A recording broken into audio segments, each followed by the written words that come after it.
Government takes control of the prison that serial rapist and murderer Tabo Bester escaped from.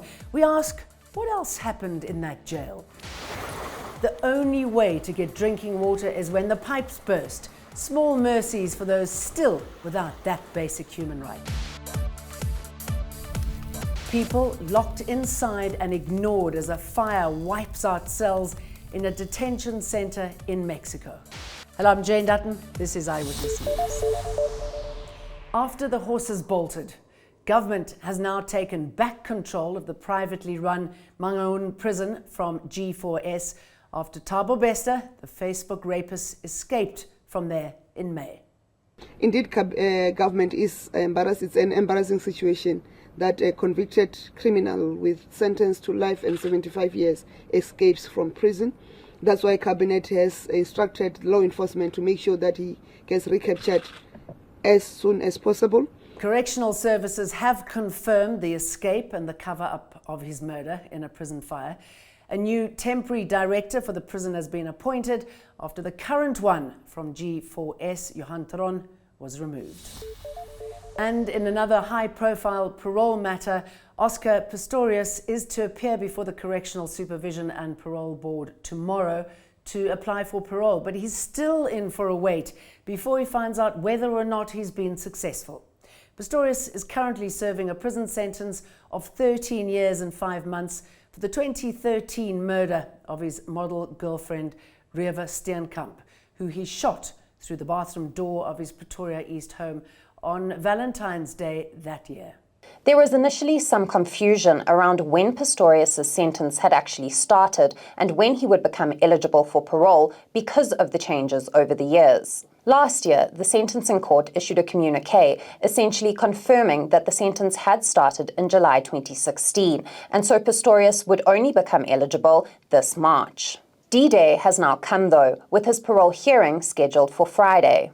He's still in for a wait before he finds out if his application has been successful or not. The Department of Correctional Services says that decisions of the parole board are only communicated after a period of deliberation, and that it can't provide a time frame for this process. Criminal law expert Ekhurhuleni says it could be weeks, though. Pistorius is reportedly expected to stay with his uncle, Arnold Pistorius, if he is granted parole. And here we go again. An extraordinary council meeting took place in the Ekhurhuleni municipality today, where Mayor Tanya Campbell faced a motion of no confidence.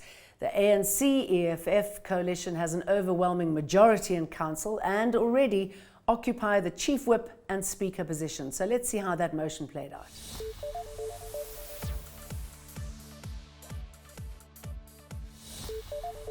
It's been recommended that the man convicted of murdering university student Lee Matthews remain behind bars. Donovan Moodley appeared before the parole board at the Johannesburg Correctional Service Centre. His fate now lies with the National Council for Correctional Services and Justice Minister Ronald Lamola on whether he should be released. Moodley abducted and murdered Matthews in 2004 and then extorted money from her parents. He's serving life in prison for murder, 15 years for kidnapping, and 10 for extortion. Lee's father, Rob Matthews, says the decision is a win for all parents who've lost children. Too often victims are left out of the process and forgotten about, and then it all becomes about the offender, and that's wrong. South Africans are keeping a close eye on the Reserve Bank announcement on the repo rate. If you missed it, here's the impact it'll have on your pocket. No water to bathe or drink, but plenty pouring through the streets. This is what Johannesburg residents in the inner city woke up to this morning. Flooding after a water pump at the Yeoville Reservoir burst. Various areas around the city have been affected by ongoing water outages in recent weeks. This time, Yeoville residents without water had to watch it pour down the street for hours.